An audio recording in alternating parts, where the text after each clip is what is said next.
and welcome to the Daily Atheist. Damn it, I thought I got rid of that sound. I knew I got rid of that. I went specifically and deleted that. Oh, it's for that. Anyway, hello and welcome to Daily Atheist Morning Show. Good morning. It is Saturday, the 15th of August, 2020. How are you doing today? Did you make it through the weekend? I made it, or through the week? I made it through the week. I've been waiting for the weekend because Saturday is my favorite.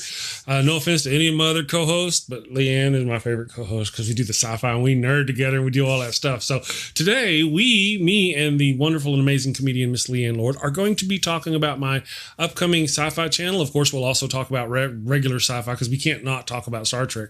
And then Dr. David Kyle Johnston will be sneaking in sometime here in a little bit, and he's going to visit with us and nerd out. And then the second hour of the show, we're going to have 2 hours of the show. The second hour is going to be a little more serious. So we'll talk about that in a little bit. Hello, and welcome to Shakespeare with a Redneck. What the? I am Wild Bill Wigglestick, and I'll be your handsome host, your gilded guide, your cowboy concierge of Shakespeare. Dude, really? Today on Shakespeare with a Redneck, I'm going to perform the prologue from Romeo and Juliet. Damn it, Bill.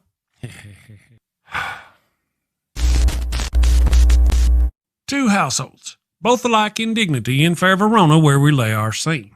From ancient grudge break to new mutiny, where civil blood makes civil hands unclean. From forth the fatal loins of these two foes, a pair of star-crossed lovers take their life, whose misadventured piteous overthrows doth with their death bury their parents' strife.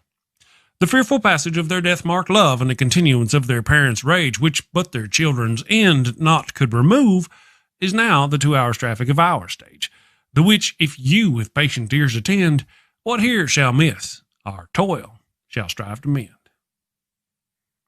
Hey, that wasn't half bad. I'm not as dumb as I look. Of course not. You'd be in a coma. Okay, so here's a quick rundown of the situation. Bill, two snot-nosed brats ignore the warnings of their learned parents and end up getting 4 people killed. Bill, come on, man. You're always blah, blah, atheist stuff, blah, blah, boring. Say something fun, for goodness sake. What? Particle is a fun word. Bill, particle. Bill. Or talk about horses and dogs. People love horses and dogs. Or boobies. Everybody loves boobies. Bill. Oh, can I say boobies on YouTube? If you close your eyes, it doesn't count. Talk about boobies then.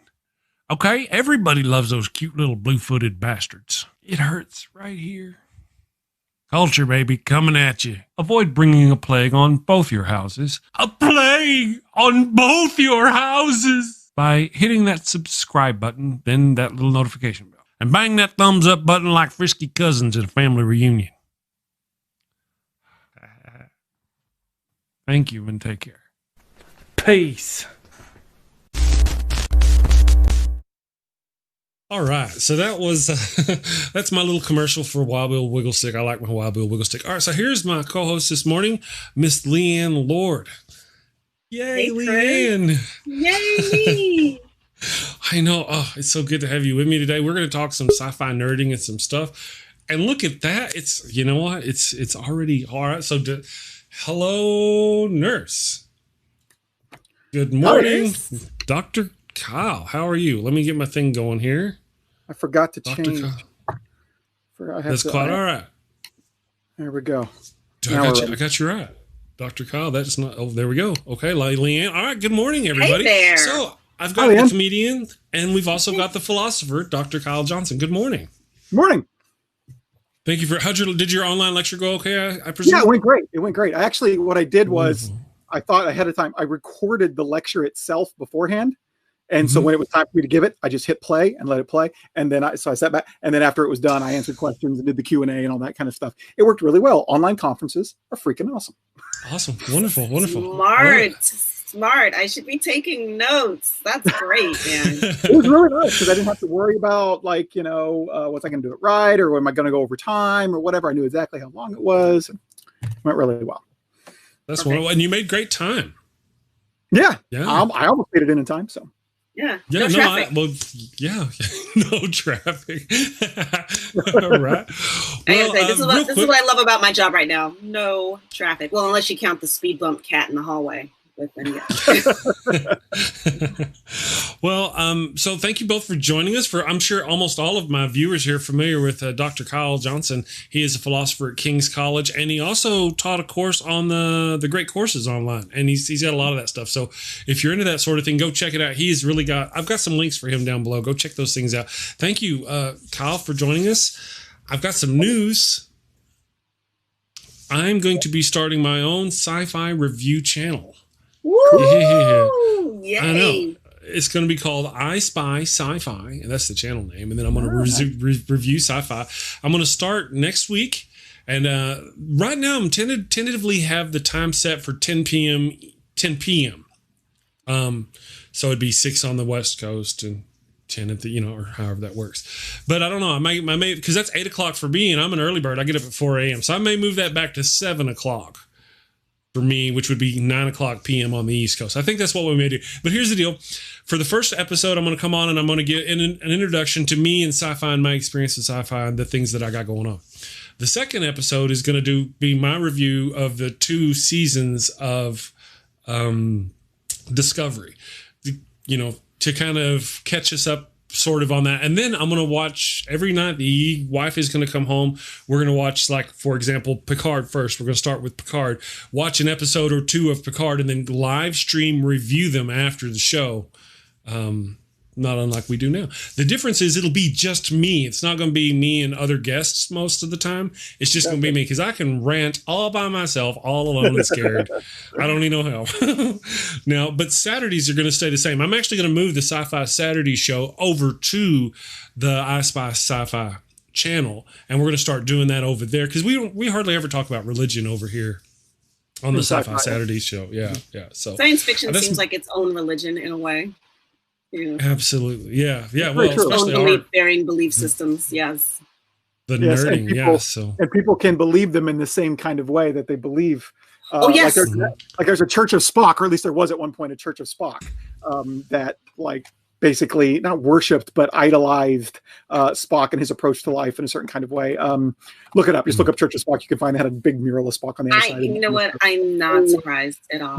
I mean, may the force be with you and also with you. I mean, I totally get it. I will let that mixing of sci-fi stuff slide. So anyway. Well, you know what it is. I've been watching. I watched Mandalorian, and I'm in the middle of watching Han Solo. I'm really trying to, have diversity in my science fiction, and so it's a struggle. Yeah, I love replacing though. May the force be with you and also with you. I love, because Catholics don't do that anymore. Whenever you say peace be with you, they don't say and also with you anymore. They say they don't. No, they say and with your spirit. When did that happen? So you know who John Mulaney is? I think I should. John Mulaney is a great comedian, one of my favorite comedians. He has a whole bit on this. He grew up Catholic, but he's a lapsed Catholic, right? And it was sometime in the last decade. I'm not exactly sure when. And he has this routine where he talks about going back to mass for, like, he hasn't been to mass or whatever for 10 years or whatever. And, the priest says, peace be with you. Right. And everyone else says the new phrase, and with your spirit, except for me. I'm the only asshole that's like, and also with you. Right. I'm the only, clearly everyone that I haven't been to church in like a decade, right? And so it's like apparently they've changed this, because if anything needs changing in the Catholic Church, that's what was. Yeah, that's what was holding them back. Yeah, see, and now I feel really dated, because I've been gone out of the Catholic Church for decades. So I just assumed, and why would they change that? I don't know. Because of all the stuff they have, that's actually the cool thing. Peace with you, and also with you. I mean, I think that's pretty. Yep. And with your spirit. And with your spirit. With your spirit. With your spirit. Yeah, let's make it vague, everybody. Before we get too far along, I want to say hello to everybody in the damn nation. Good morning, everyone. It's nice to have you with us over in the chat there. Also to the people who watch on Facebook. Good morning, Facebook viewers. And we have we're also streaming live to the Daily Atheist Morning Show podcast. So good morning to all you wonderful people. Thank you for joining us. I've also got a poll going. Have you seen people in the chat, in the YouTube chat? Unfortunately, only the YouTube chat people can play the game, right? But have you seen The Expanse? That's one of my favorite new shows. I'm really digging it. I've got a poll. This is part me testing the poll to see how all this works. So if you don't mind, do the thing. It's supposed to tell you how to do it. I don't know. But vote and let me know if you have seen the Expanse. So thank you very much. Just wanted to kind of throw that out there. So good morning, everybody. Thank you all for joining us. Okay, so where were we? What were we talking about? Nerding? Were we nerding? Okay. I don't know. We rarely do that on this show. I know, right? I know. The other day, we actually had a show, Dr. Kyle, and I came out and I was like, all right, we're not going to talk about Star Trek. Oh, what was it? Is it about AI, killer AI? And, I was like, we're not going to talk about Star Trek, except, there's Data. And right. then there's, what was the AI from Discovery called? Oh, what was it? But we're not talking Star Trek, right? I can't believe I just blanked on that. But I know what you're talking about. Holy crap. Yeah, so we had a whole Sci-Fi episode. Save us. Yeah. That's terrible. Well, yeah, what's this kind and then there's also the AI, and you haven't seen it yet. Control. Right. I should have thought Janet Jackson, Control. That's exactly what should have led me there. And then there's also, and you haven't seen it, AI features quite prominently in Picard as well. And we get the introduction of the Romulans and the Shot Flash, which I think are so cool. I love their outfits. Right. See, that's what I'm looking forward to. I'm looking forward to reviewing that stuff, every night, watching an episode and going. Because, whenever I was watching Discovery and it was like nearing the end of season 1, normally we watch 1 or 2 episodes a night because the wife falls asleep after a long day of, the nearing the end of season 1 of Discovery was really, really good. We're like, ooh, watch another, and I'm like, wow, that was just, I would have been on the stream going, that was freaking amazing, best, and then of course there was season 2 and I'm like, you're talking me to death. You walk from this room and you talk to somebody, then you go to that room and you talk to somebody. Now you're going over here. I know this is a Jeopardy question. Who is Commander Saru? No doubt. Thank you, Alex. So that's gonna. I'm really looking forward to doing those things. So that's my evil plan of doing. I'm actually gonna have some kind of rating system. If suggestions. What was it that one was thumbs up and thumbs down? Upvote? So I want to have some kind of rating system. After so I have my own little rating kind of thing for everything. I'm going to work it all out and figure it all out. Wile E. Coyote, super genius by the end of the weekend, and we'll see how it goes. Wow, I'm just trying to get my laundry done. Yeah. By the end of the weekend. No kidding. Look at you. You're evolving right before our eyes. There's a lot of Star Trek going on. There's a lot to be done. If I'm going to do something like this, I really kind of got to get on it because, there is a ton of stuff. We got Star Trek Discovery is going to be coming out in a month or 2 months, right? Something like that. Star Trek. What's the next series called? Yeah, October, I think. The new series is called Lower Decks. There's Lower Decks going on. And then there's a new series with Pike coming out. Yeah. I don't remember what it's called. What's it called? Let me look it up. That new series with Pike. We're all blanking on stuff this morning. Star Trek. Clearly, I need more continues. Coffee. I know, right? Something is amiss. So it may not have a title yet. I thought it was like. I don't remember hearing it. Yes. Strange New Worlds. Strange New World. Mm-hmm.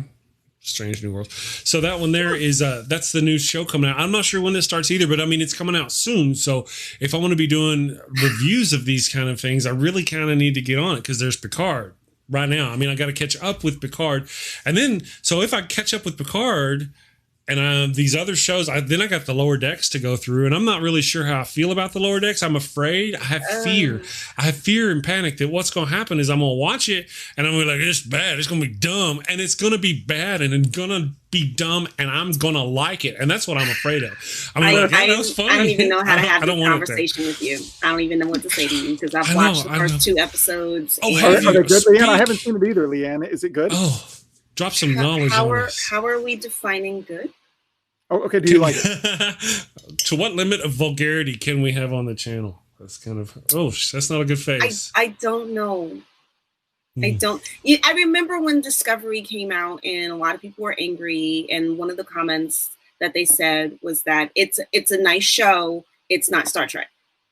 Yeah. And that's how I feel watching Lower Decks. It's it's funny. It's animated. It's they're wearing Star Trek uniforms, saying Star Trek things. It doesn't feel like Star Trek. No, not at all. So I finally now have sympathy for Discovery people who didn't feel Discovery was Star Trek. I think they're wrong, but I understand the feeling now with Lower Decks. I don't go to Star Trek for comedy or for comic relief. That's what we have the Orville for, and so I feel like it's exactly. It's I don't want to say they're corrupting the brand. They're doing stuff. I mean, I think there's talent. Listen, nobody gets a show this far and they're not talented. In terms of the writing, in terms of the production, my critique is about none of that. My critique is this Star Trek for those of us who are, hardcore fans? And I'm like, I'm not there yet. And Chris, we talk about this all the time. It's two groups. I love it. I hate it. We're all going to watch it anyway. Right. They know that. So you can sit there and hate it, but you're still paying your minimum $5.99 a month to CBS All Access so you can watch something you're mad at. Yeah, true. Unless you figured out how to game the system and get it free. I don't know. Right. Well, there's this with Discovery. I've got a love-hate relationship with Discovery. I've said that many times, and my feelings about Discovery is like it's on the Star Trek path, and now it kind of deviated in the very beginning, and they have been nudging it kind of back. And now, after all that's happened, I feel that when they come back, they could be truly, really wonderful Star Trek and focus on what, in my opinion, is Star Trek. Star Trek Lower Decks to me is kind of and I haven't seen it again. I've just seen the things is a slap in the face. I'm insulted as a Star Trek person. Yeah. I didn't want to. I kind of been. That's why I'm like every time I. Yeah, I'm just trying to be diplomatic. You're like, it's a slap in the face. It's an outrage. We take to the street. Some days I'm going to be like, hey, awesome voice actor, awesome actor person. It could be an actor person. Would you like to be on my Sci-Fi Saturday show? And they're like, no, you shit on this one show or this one person. I'm like, I don't want to do that. No, but you know what I mean? It's insulting. And I got to watch it if I'm going to review it and do the thing. And I want to try to be open-minded. I'm afraid I'll probably in some way, in some perverted, sick, disgusting way, I'll probably like it. I don't know, but I don't want to. I'm gonna tell you, you're a lifelong Star Trek fan. You're a lifelong nerd. Just put your baggage down. Watch the show. Just breathe. Have a cup of coffee or glass of wine next to you. Whatever that thing is, just put down your baggage and go for it. And feel what you feel, because you're feeling stuff ahead of time. Right, that's right. You're wasting a whole lot of energy here. I'm pre-hating. I haven't even gotten anything to hate yet. Dude, that was a commercial. Those are my entire high school years, pre-hating. We are beyond that. We are so beyond that. At least you've watched the first 2 episodes, so you have something to hate. You have actual. I do, and yet I'm trying to mitigate my disappointment because it's a fine show. It's a fine show. The question is, where does it fit in the Star Trek universe? I'm not sure it does. Who knows? It could bring kids, more young kid groups into the Star Trek fold. Oh, I don't think kids. Who cares? They're like germ factories. Anyway, Dr. Kyle, what are your thoughts on what you've seen so far? I'm surprised you haven't seen it yet. Well, you're actually doing stuff. You're working. Yeah, I am working. I have not seen Lower Decks yet. Unfortunately, that is on my kind of next to-do list. Where did that unfortunately fall? Did it fall, you haven't seen it yet, unfortunately, or unfortunately is on your... No. Unfortunately, I haven't seen it. I do want to see it. I do want to see what's going on. I kind of feel like Leighann does, I think, about Discovery, that it's a fine show, and it's just not quite Star Trek in the way that Star Trek should be. It doesn't quite do what Star Trek does best and what I want Star Trek to do, and that kind of stuff. And so, but it's, it's fine. I'm looking forward to the Pike series. I think that it has maybe has a chance to do what Star Trek does best, especially with Strange New Worlds as a title. That seems to indicate that maybe it'll be individual adventures, morality tales, and that kind of stuff, which is what I think Star Trek does. I've probably mentioned this before on this show, but I'll mention it to Leighann that I have a book coming out on the Orville called Exploring the Orville. And the very first chapter is the Orville Star Trek. That's the very first chapter. Really? It's an edited collection. It's not all by me. A couple chapters are by me, but I'm the editor, or one of two editors of it. And essentially they argue, what they argue is that the Orville is more Star Trek than Discovery, and not directly, like it's not a chapter attacking Discovery or anything like that. But that they say that kind of fans are right to say that the Orville does what Star Trek does better than Discovery does that thing, which is these morality tales, these kind of tackling of social issues and that kind of stuff. From that perspective, yes. She essentially calls it fan fiction. The author of that first chapter says that the Orville is kind of like Star Trek fan fiction. And it is actually set a century after Next Generation. So like if you wanted to, it's in the 25th century instead of the 24th. So if you wanted to, you could tell a story for how the Federation became the Union, right? And how Star Trek, starship design changed to the universe. Like you could tell that story and put it in the universe if you wanted to. In an alternate universe. Yeah, or you could just do alternate universe. There's other ways to do it, but you can just see it as fan fiction in that kind of way. And in many ways it is. And I will proudly say, this happened just yesterday. I ended up getting, so this didn't happen just yesterday, but I'll tell you what, okay, so little story here. I ended up getting Andre Bormanis, who worked on TNG and he worked on Enterprise and is also a writer for the Orville, to write the foreword for my Orville book.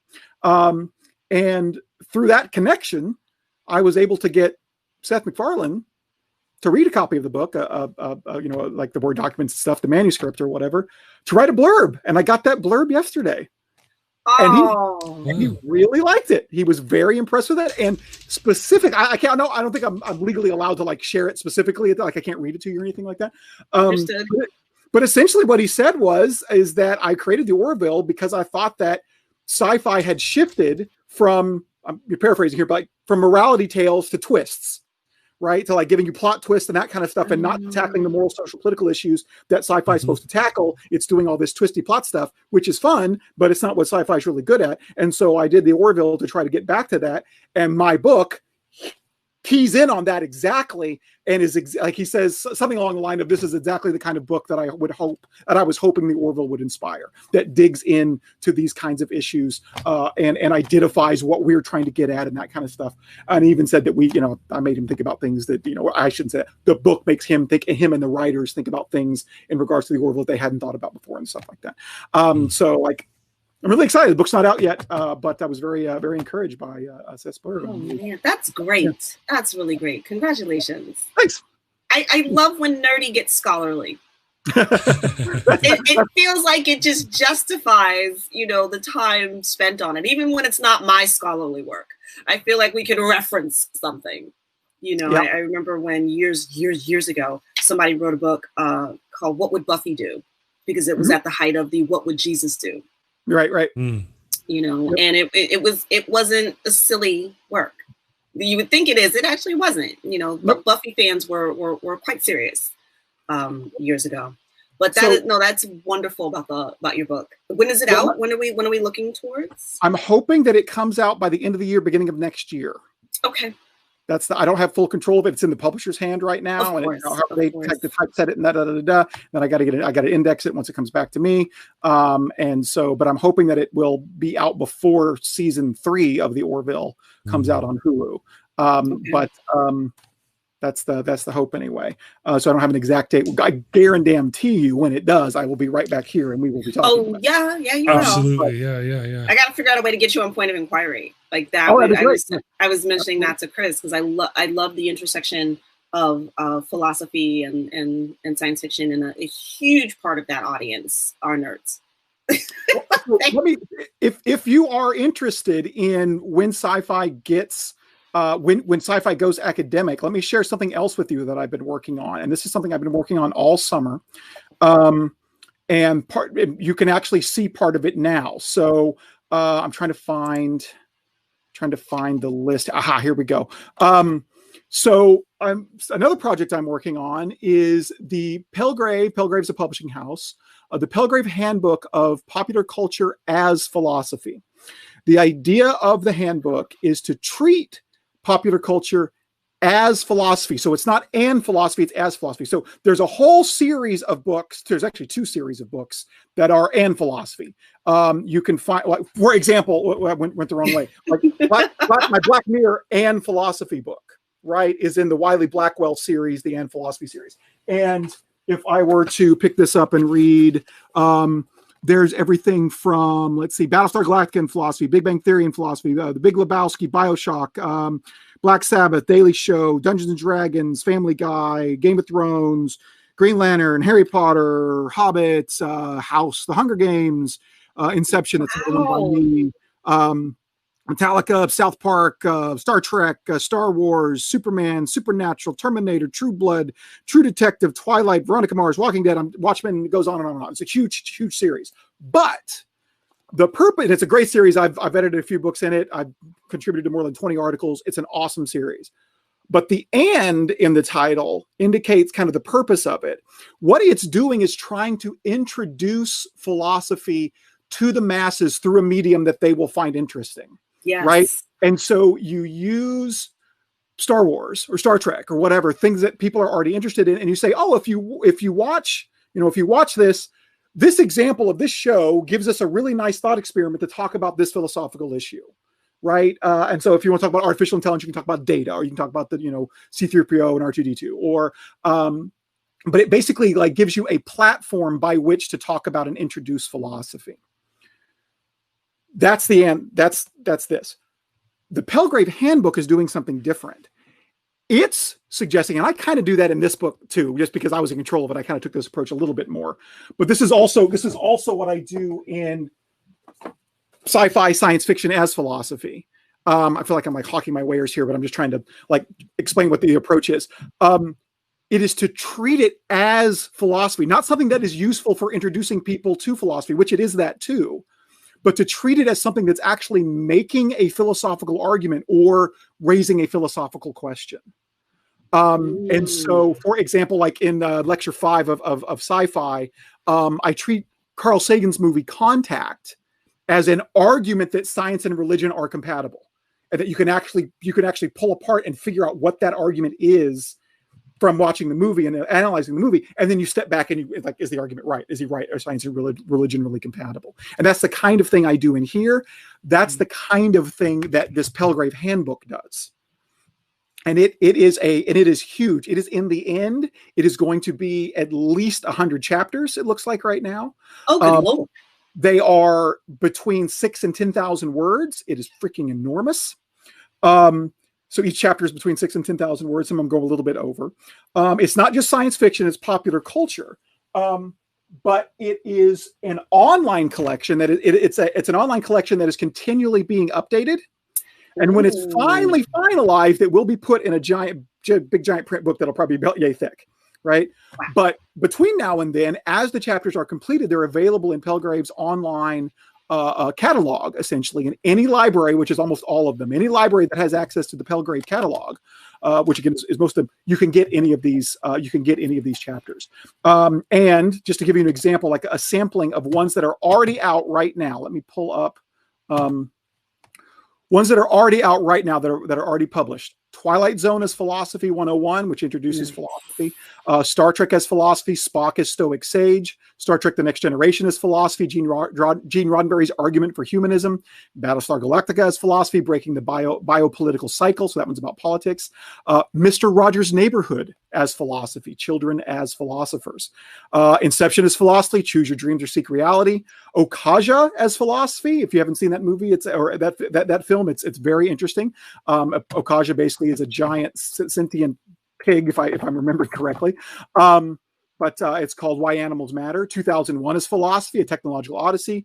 I've got The Godfather, Blade Runner, the game The Witness. So I should mention that the pop culture we cover in the handbook is films and television, obviously. But we also do comedians, and we treat them as philosophers. We do video games, and we do graphic novels. Nice. And so for Leighann, for some of the comedians that we are covering, let me actually just go to, let me go down to who we have so far. Comedians, Hannah Gadsby, Amy Schumer. That chapter just came into me yesterday. Amy Schumer, seriously? Okay. Yeah. Well, no, as a philosopher, and the kind of like it's not all like, it's examining for Amy Schumer, it's examining her feminism and her view on feminism and that kind of stuff. And again, you may not agree with it or whatever, right? But it's the chapters. Is my face not pleased? I'm so yes, sorry. no, your face is not pleased, but that's perfectly fine, because the purpose of it is to analyze the argument that's given. And so I haven't read the Amy Schumer chapter. I don't know what she comes down on, but like, I'm going to write the contact chapter based on my lecture from here, and I'm going to say Carl Sagan was wrong. Like he presents this argument that science and religion is compatible, but I'm going to say that it's wrong. And so I don't know what this. You were supposed to say, spoiler alert, he's wrong. Oh, right, sorry. That's okay.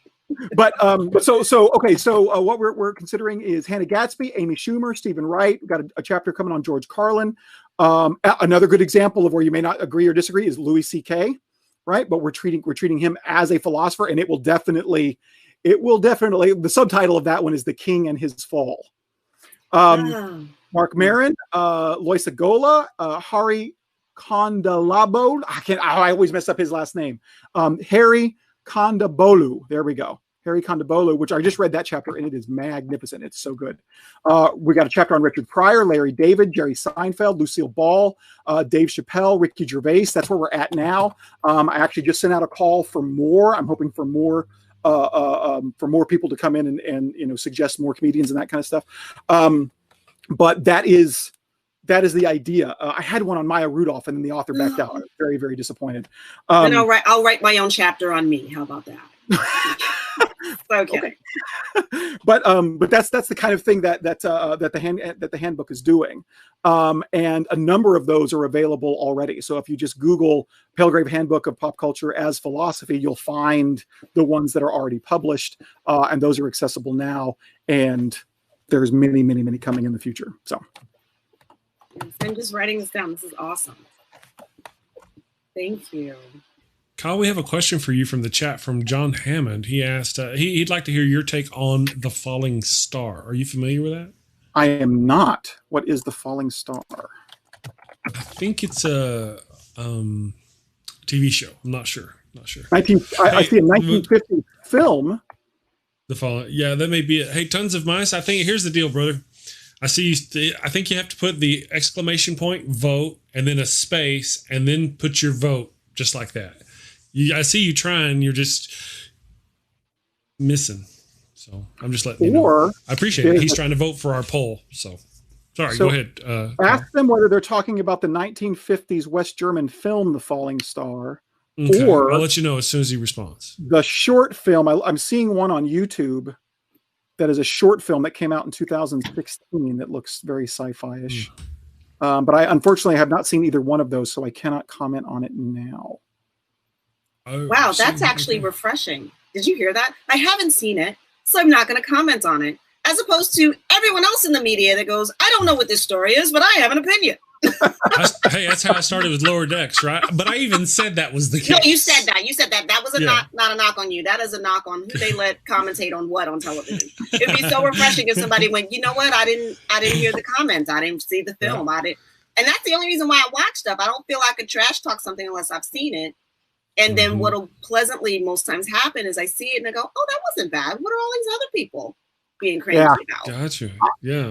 I've been for a long time, I've been very skeptical of critics, whether they be amateur or professional critics of media and film and that kind of stuff. I usually just watch it for myself because I have noticed that it's more about getting clicks and likes and that kind of stuff, right? Than an honest representation of what the film is like. And nothing will either it gets them clicks or they like the feeling it gives them. That like nothing seems to make one seem like a sophisticated critic more than poo-pooing and trashing something that a whole bunch of people like.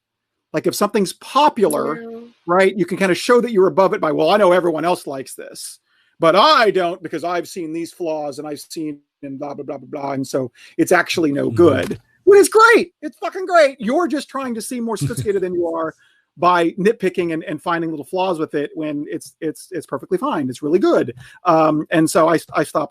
How many times I've read criticisms and go, oh, this is probably not going to be very good. And I go see it. Like, that was awesome. I loved it. Right. So like, Chris and I had this conversation, before we started today, when you were taking the poll about The Expanse and, what I think, how have I seen it? Where do I fall? And I remember starting with it, and it took too long for them to come up, with the next episode, season. And so it took so much time. I had to go back and rewatch it. And unfortunately, through a confluence of events, I've lost my taste for dystopian science fiction. And I'm able to actually separate that out and go, it is a good show. It's well written. It's well acted. There's so much about it that's great. It's just not for me. And I feel that's more honest than going, well, I don't like the show, so it's bad. Those two things aren't the same. I saw Logan, and I actually dated a critic at one point, and he does this thing where he doesn't watch the trailers. He goes to the movie and he says, let them tell me the story. The burden is on the director. Tell me the story. I don't want to see a trailer. I want to, what's going on here. And I find I enjoy watching films that way until I saw Logan. Oh, until you saw Logan. Okay. Yeah. Well, because I wasn't prepared, and as I've said to Chris, I like my superheroes to be superheroes. It's very difficult for me to see them do the things that humans do, which is age, to become sick, to become weak, to become vulnerable. And it's like, no, you guys can't do that. So I saw that and it hit a lot of nerves for me. And I was able to walk away and go, I hate Logan. It's a great movie. Again,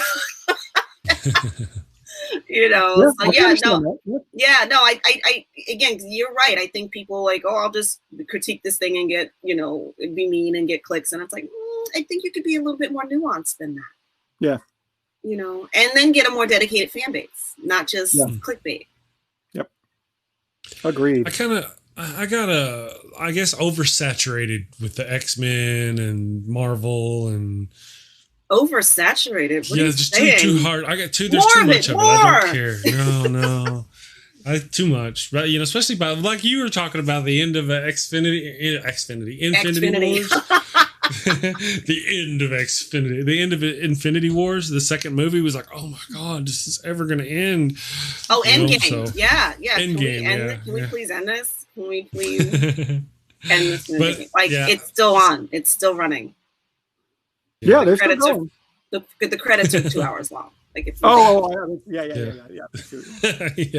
It's a long way. Well, of course, but when you're going to do the whole slog and you want to watch them going through, I mean, just those two movies is almost 6 hours, isn't it? And not to mention like if you just those two movies, and then not to mention everything else that sets up the movies all together. Of course, 3 Iron Man movies and Ant-Man and Wasp and great. Like I still haven't seen Captain Marvel. That's the girl, right? Well, that's a good one. It's good, yeah. Yeah, no, I kind of missed it. And so I was a little lost in the beginning of Endgame. I'm like, who's this chick? I mean, she's here, she's doing stuff, but nobody ever says, hey, you, how you doing? I mean, there's just no explanation for her. So you kind of assume that you saw that movie. You assume that they saw that movie. Yeah. Yep.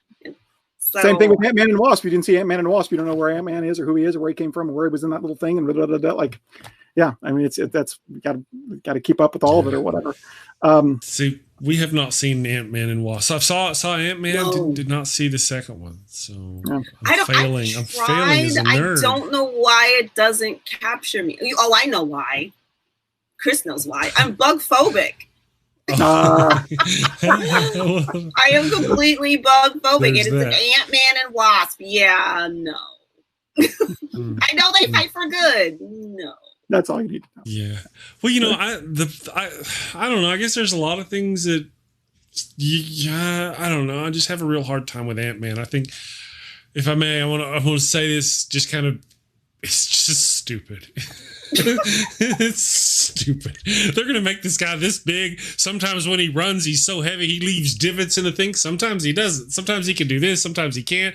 It's just stupid. He's going to talk to ants. So the differences and disciplines between anything related to ants and how they work and miniaturization technology could not possibly be further apart. I mean, there's that different. And yet, because this one guy made this beam that makes you small, or this stuff that whatever, he's also got this thing where he can communicate with ants, and it's just, I'm sorry, it's stupid. I like me some Marvel. I love me some Thor. Ant-Man was hard. I'm sorry. So are you saying you're not a big fan of Honey, I Shrunk the Kids versions 1 through 17? Not really so much. I mean, when I was 11, it was cute. Yeah. Yeah. Exactly. Yeah, I don't really want that for my superheroes. I can see your point on that. Yeah. There's also, we get, and maybe this goes to lower decks as well, we get so highfalutin and so stuck in our ways that we don't leave room for silly. There you go. We don't leave room for something that's just fun, and that might be our clue that maybe we're taking something a little too seriously. I'm speaking probably to myself right now. Yeah, very true. But I do enjoy the shows, and I like what they did with him. He was hidden. I enjoy parts of the story with the Ant-Man. I just think those certain things are, of course, just like many things we get in sci-fi, you just got to look past it and go on. So I'm sorry for being a poo-poo head. I will say, I will say I'm glad they fought the urge they made Ant-Man and Wasp and not Ant-Man and Butterfly. So they weren't sexist. Yeah. Yeah, I don't know. Yeah, I haven't seen. I need to go see it. I need to pick that up. It's hard to find. Ant-Man and Wasp is not even on Disney Plus yet. It's hard to find because it's like still in that like pay-per-view or whatever. Like, oh, is it? Yeah, I feel like I've seen it, but I sort of get lost in my streaming services. Like, what's on what, and then I have to Google it and like, okay, where can I watch it? And then I have to make sure I'm not being tricked. Like, it's Amazon. Yeah, it's on Amazon, but you gotta also sign up for this subscription. Which I'm really annoyed at. Like, okay, either I'm Amazon Prime or I'm not. Like, why are you guys teasing me? Either I'm Hulu or I'm not. Like, what is this extra money you're trying to get from me? Yeah, I think it would be on Disney Plus, but it's not on there yet. We have Disney Plus, and I looked the other day, and it just says it's not available yet. It will be soon. It gave a date. I forget what the date is. Okay. I don't suppose you know off the top of your head, Dr. Kyle, when the next when Orville's season 3 is coming out. I'm looking. No, that is not determined yet because they had to put stuff on delay because of the pandemic. So it just got cooties indefinitely.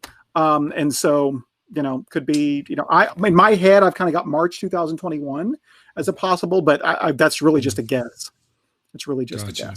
Speaking of which, can I change the topic real quick? Sure. Go ahead. Go right ahead. Yeah. So a different kind of sci-fi, but one of my favorite sci-fi movies is Inception. That's why I edited the book on Christopher Nolan's Inception. And do you guys know this? No. I've seen Inception once, but it's been a day or 3. So this is not Inception. This is Nolan's new movie. Tenet. Called Tenet. Is it about David Tennant? No, it is not about David Tennant. Mr. Sexy Pants. Mr. Sexy Pants. So this hat is one of a very few that exist. A friend of mine who worked on the Inception book, who's a big giant Nolan fan, actually had this hat made. This was the original logo for the movie, and they had to change it because it turns out that there was some bicycle company or whatever who also was using it. And notice how the E and the T are turned upside down. They used the same kind of logo, and so we had to turn the E and T right side up. But this is a very unique, like it was kind of custom made just for me and a few other people. Wow. So Tenet is a unique hat for you, unique man. So Tenet is it's Christopher Nolan's newest, and it's going to be sci-fi, but it is kind of a mystery to exactly what it is about. And if you watch the trailers, this were one of the times we're watching the trailers does not ruin it because it does not give away anything. But what you see in the movie is apparently time running backwards in certain kinds of ways. And so there's this weird paradox where they get to places before the events happen, but the evidence of the events happening is already there. And so there's like time reversal. And so this is why it's called Tenet, because notice that it's a palindrome, right? Oh. It works the same way forwards and backwards. Right. Right. And if you look up something called the Sator square, can I share my screen? Is that a thing I can do? You can't. I'm sorry. I wish you could. You can send me links and I can share it. Here, let me just do The this. Sator square. Okay. Is this? I'm assuming this isn't a movie about Sator. No. So the Sator square is this old Roman inscription. Oh. And notice, look at the top line, Sator, Ario, Tenet, Opera, Rotas. Right? Oh, okay. Yeah, got it. But notice also Sator, Ario, Tenet, Opera, Rotas. So Tenet, notice that Tenet makes the cross in the middle, right? And notice also, if I can, oops, Sator. Damn it. Okay, here we go. But I get it. I'm showing it's on the screen. Right? So it's I'm showing it on the screen.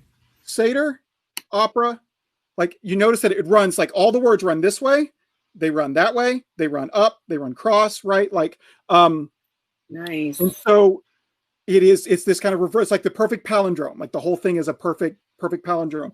And this has got this has got religious significance. This has got all kinds of crazy kind of significance and theories about it and what it means and da. And so the fact that Nolan has named his new movie about time reversal Tenet, right? And that the original logo was this logo that could be reversed and right, like I'm so excited for it. But the reason that I brought it up is because it was supposed to come out in July. And it didn't because no theaters are open. And so it keeps getting pushed and keeps getting pushed and keeps getting pushed. And it's not exactly clear when it's going to actually be out. But it's supposed to be in IMAX. There's an IMAX version of it that's supposed to be fucking mind-blowing. But it's like unclear how it's going to be released at this point. So I'm hoping for a drive-in theater so I can go see it in safety, right? But I also really want to see it in IMAX. But that is like that's what's on my head. And my friend who made the hat, right, who had the hat made, I have already got him on the docket for the Pelgrave series. That as soon as this thing is out, he's going to get on writing a chapter for the Pelgrave series, and we're going to try to get that thing out very, very quickly because I guarantee you there's going to be a philosophical message there, just like there was for Tenet. And not a colloquial meaning, as in you're wishing you had gone back in time and not let that person be a tenant in your building. I don't think that's going to be the meeting. All right. I saw the commercial for the Tenet show, and it looked pretty interesting. It's wild, and the trailers tell you nothing. The trailers only make you want to go see the movie. They tell you nothing about what the movie is about. You just see the kind of backwards time reversal, whatever, and that's like, okay, that's cool. And then, but you don't know what it's about. It's great. And I do love a good time travel story. Even when they're bad, I still like them just because somebody's trying. Yeah. It's hard. Chris, you're still sharing your screen, Chris. You might want to switch that off. Oh, well, I can't see it, but yeah. No, that's okay. They can't see it. But I interrupted you, Leighann. Keep going. I'm so sorry. Oh, no. I like when we're, instead of stamp size, postcard size. It's easier on the eyes. But yeah, no, I do love a good time travel story. I wish the entire science fiction community could get their act together and go, this is what you can't do. This is what you can't. And it seems like, the science fiction community, and the actual science community have not gotten together and done that, but that would make it boring, so the interpretation of time, I still find interesting. It might make it boring. If you're interested in this, I have something on this too. So there is, I did it for the Avengers Endgame movie because there's time travel in that. Yes. And essentially, there's two ways to make time travel movies logically consistent. One's called the branching view, and one called the Lewisian predestination view, essentially. And Endgame almost did it right. They almost had like a Lewisian predestination, like this close to doing it right, and it was going to be a perfect logical, and it was going to all fit together perfectly. And then they screwed it up at the end. And so I've got an article on Psychology Today where I talk about that, and I go into it a little bit of detail and show kind of how they screwed up or whatever. But then another project I'm working on with the series editor of the Wiley Blackwell series, Dr. Irwin, who's my colleague at King's College. We are doing a new version. I can actually get it. This is the first version. This is the first edition. We have a book called Introducing Philosophy Through Pop Culture. We're doing an updated edition of this right now. And in that is a full article about time travel and sci-fi that uses Endgame as the example, explains how the two methods work, explains why Endgame screwed it up and how they could have done it right with just a little bit of tweaking. But it explains how, like, if you wanted this kind of like in sci-fi, if you want it to make sense, it either has to work this way or that way. It lays it all out on how to do that. Nice. And I like stuff that I'm not even sure is practical. Like I like Looper, but that's probably because I like Bruce Willis. Oh, and the guy that played the younger version of him. You know, because who doesn't have that fantasy? Maybe in a way. You know, you meet your younger self and go, "Hey, snap out of it! Nobody cares if you finished biology class. Go to the party." And they don't have to be like, this is something I point out in the article too, is that you don't have to tell a logically consistent time travel story in order for the story to be good. Back to the Future is one of my absolute favorites, and it is logical nonsense. It makes there is no way to tell that story where it makes any kind of logical coherent sense. None at all. And it's fucking awesome. All three of them I think are great. They're fun. Yeah. So, and that is the beauty of the willing suspension of disbelief. Mm-hmm. You go, okay, so we're not gonna do logic here. Okay, fine. The pressure's off. Yep. The whole last section of that article is about the logical, like the suspension of disbelief and when it's appropriate, when it's not, and that kind of stuff. And right. I just think they're a little bit better when I don't have to have that suspension of disbelief, that you get a nice, logically consistent time travel story. I just like that. That's actually what I liked about Stephen King's book. They eventually made it into a miniseries. I didn't think it was as good as the book, of course. 11/22/63. The premise of the book, that's the Kennedy's assassination date. Mm-hmm. And I'm not a Kennedy assassination person. I mean, it's just not my thing. I didn't grow up with the conspiracy theories or whatever. But the book was so good, it made me interested. And his argument is, if you could go back and change it, would you? But it actually, one of the characters in a way is in the book is time. And what no one thinks about is that time doesn't want to be changed. Time feels you trying to change it and will actively work against you. And so he has to keep going back and outthinking time and still not sure if he's doing it the right way. And it's not this quick back and forth. It's actually a lot of freaking work. Where you go, you know what? Dude's just going to get shot. I'm going to work. And so I really like the way he did it. And again, I don't even know if he follows the rules. I know he tells a good story. I've got to find the name of this book. There's another sci-fi book, Replay by Ken Grimwood. It's along this line where a man dies and then he wakes up in his younger self and gets to live his life again. Oh, me, please. And I volunteer. It's so cool. And so he kind of realizes what's going on. He's in his younger life or whatever, and he goes through. And what ends up kind of happening in the book is that, like, each time he goes back a little bit less further, and it keeps kind of getting shorter or whatever. But he, like, in the book, he like realizes what's going on. He's able to enrich himself because he, knows the future and that kind of stuff. And he tries to prevent the Kennedy assassination, right? And so basically, he calls the feds on Lee Harvey Oswald, and they arrest him, and then some other guy shoots him instead, right? And so, like, and I'm trying to think of, like, I think maybe he does it again, and then he ends up dying another way. It's like he realizes that these big events are unavoidable, that they're going to happen regardless, and so he just concerns himself with his own life. And I'll leave it here. This is one of the fun parts of the book. So he repeats a couple of times, and goes back and realizes that he can just kind of live his life over and over again. And one of the key elements that happens is, so he just kind of, one time around, he just kind of goes about his business, and he makes his money, he has his comfortable life, and he's good, right? And then this movie comes out in like 1975 that he's never heard of. And it is a worldwide phenomenon, and everyone loves this movie. And he's like, where did this come from? I didn't make this happen. Right? Like, and there's no way I missed this my first 5 lifetimes. Yeah. Right? And so he goes to see the movie, and in the credits are all these unknown people in 1975. There's Steven Spielberg and George Lucas, and like all the bigwigs that he knows from his own life are phenomenal filmmakers, but were kind of pretty unknown in 1975 or 74, whatever it is, right? Mm-hmm. And he realizes from this that there's someone else like him. Right? Someone else that knows the future and is manipulating it for their own, and they're making their money making film, right? And so, it's so good. It's such a good. It sounds good. Sounds like a good story. So I've written it down. Oh my goodness! Thank you. Replay by Ken Grimwood. Grimwood. Last name? Grimwood.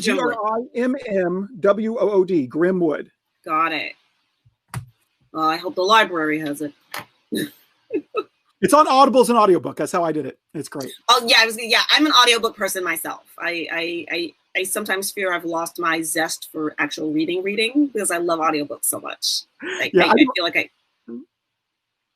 No, go ahead. I interrupted you. Go ahead. No, please continue. I'm the same way. I do all of my pleasure reading on Audible because that's the only way I get any pleasure reading done. I don't have time to sit down and read a book for pleasure, hardly ever.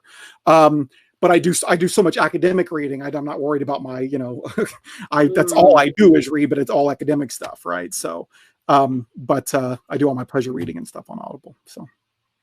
Hey guys, I want to take a moment and go ahead and introduce Dr. Richard Schloss. He's joining us today. How are you doing, Doctor? Hi. Hey there. Can you hear me okay? Yeah. Everything going okay on your end? Yeah. I actually know Leighann. I don't know if she knows me, but I've seen... I'm trying to figure out why. How do we... I've seen you at many a Nexus. I'm the president of Long Island Atheists. Yes. Okay. Wow. Okay. Oh, you very kindly, I think, you retweet me quite a bit. That's correct. Comments on my stuff on Twitter. I thank you for that. Did you get a chance to enjoy Nexus? Was it last weekend already or 2 weeks ago now? I think it may have been 2 weekends. Yeah, I did actually. Yeah, good. Yeah, it was great. Yeah, and I've also been enjoying the Sci-Fi lectures that you've been hosting. Oh, right. Skeptical Inquirer Presents. We just had our second one this past Thursday. Right. With Dr. Paul Offit. We were talking about COVID-19 vaccines and whether or not warp speed is too fast. And I'm just offended that they're co-opting the term warp speed.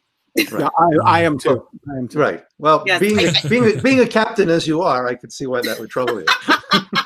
I wish someone in the Gene Roddenberry universe were petty enough to sue them to say stop using that phrase. Yeah. Because it really doesn't inspire. I think what they're trying to do is say, yeah, we're doing this fast, and everybody's like, yeah, that doesn't make me comfortable. Exactly. Yeah. No, I'm sorry, go ahead. Right. It's the old response when you're trying to do something that's complicated and scientific and someone says, can you hurry it up?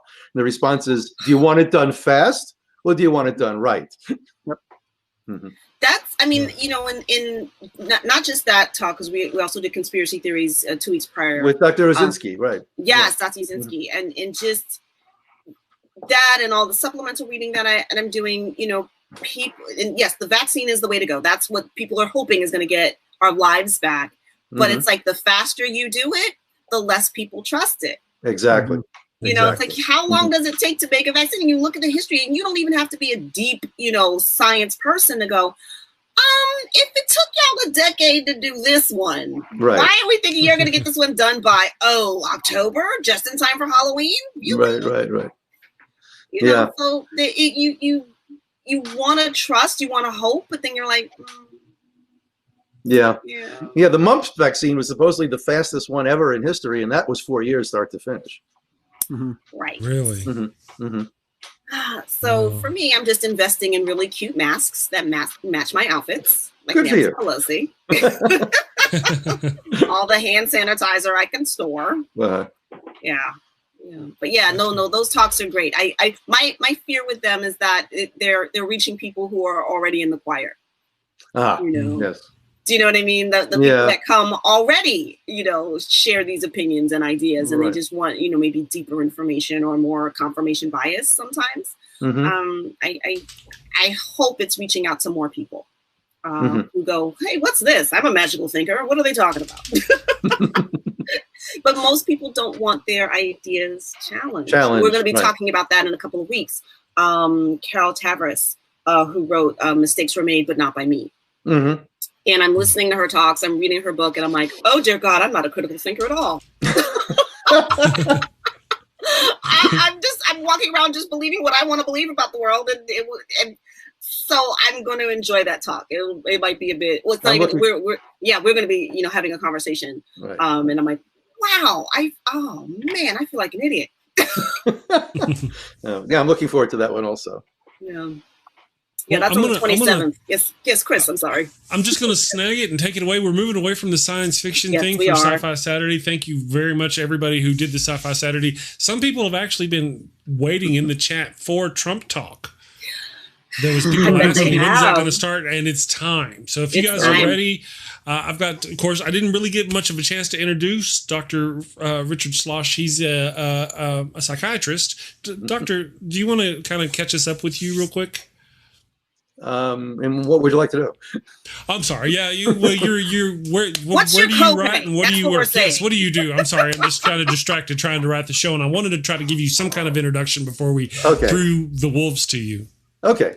So I'm a board certified psychiatrist in private practice in Huntington, Long Island, New York, and always been a big sci-fi fan.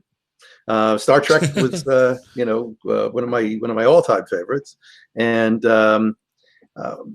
what else? Became interested in science and skepticism, which to me inevitably leads to atheism. I don't see how you could wind up anywhere else. And then unfortunately, I don't think I found politics so much as it found me in that, I became very distressed by what was happening to the country and the direction it was heading in. And so, here I am. Yeah.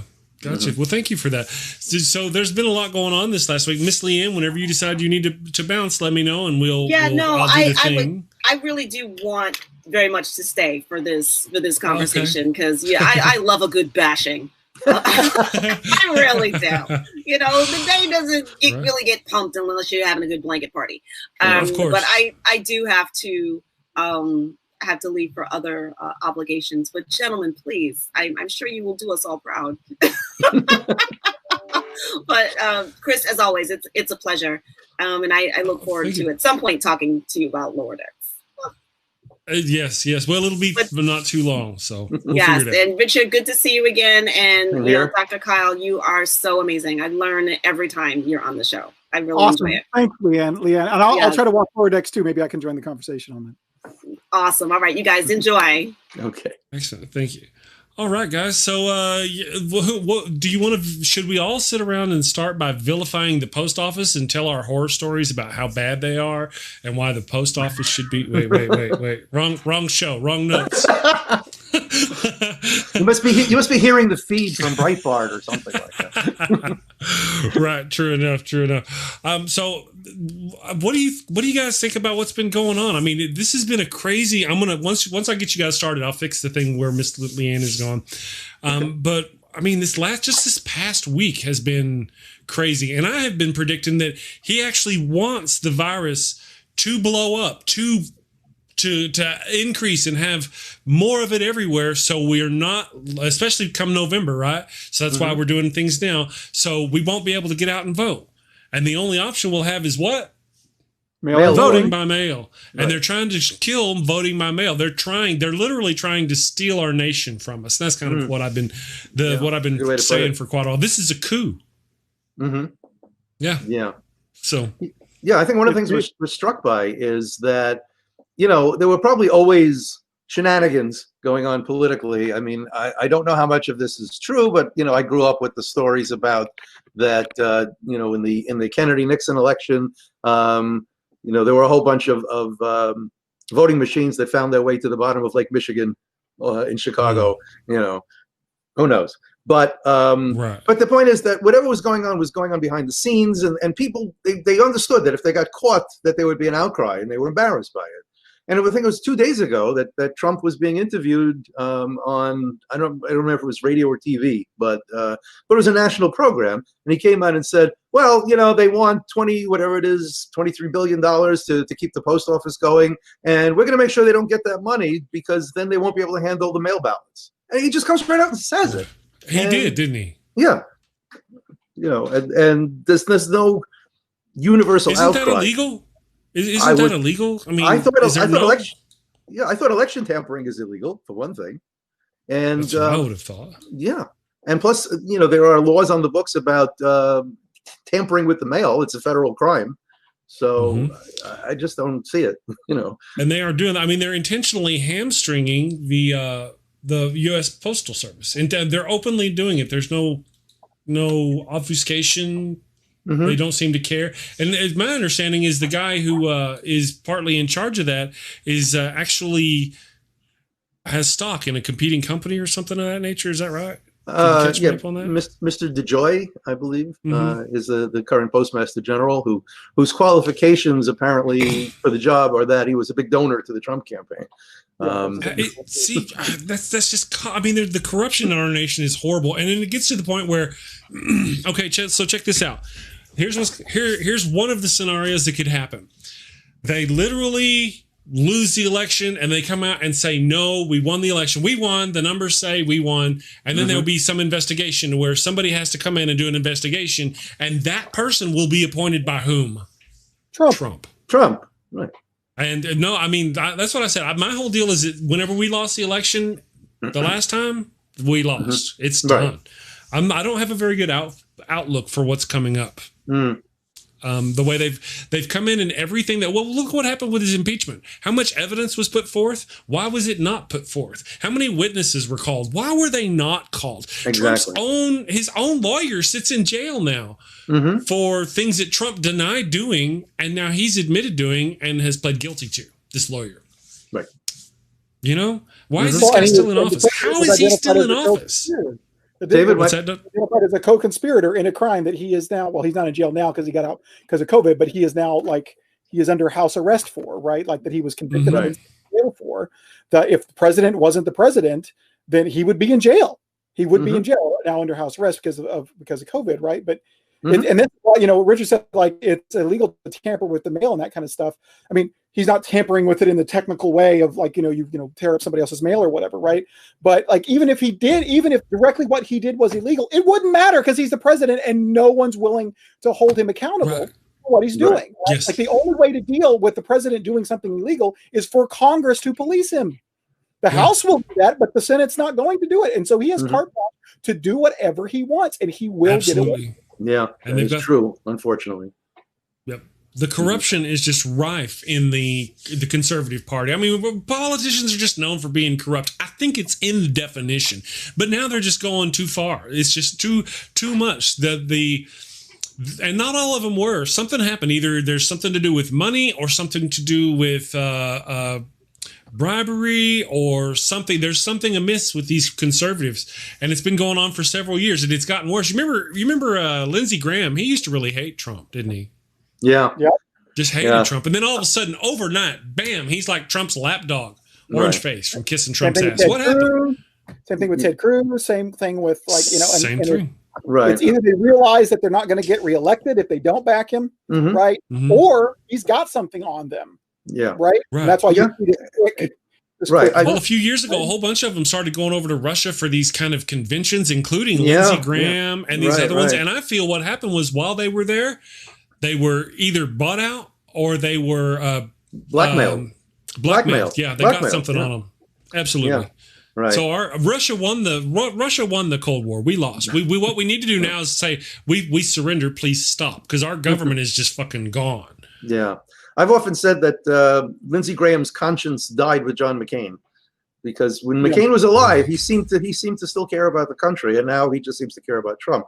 But at least one TV reporter, I may be wrong, I think it was Michael Schloss, but I may not be 100% correct about that. But he said that Lindsey Graham behaves like a man who's being blackmailed. Mm-hmm.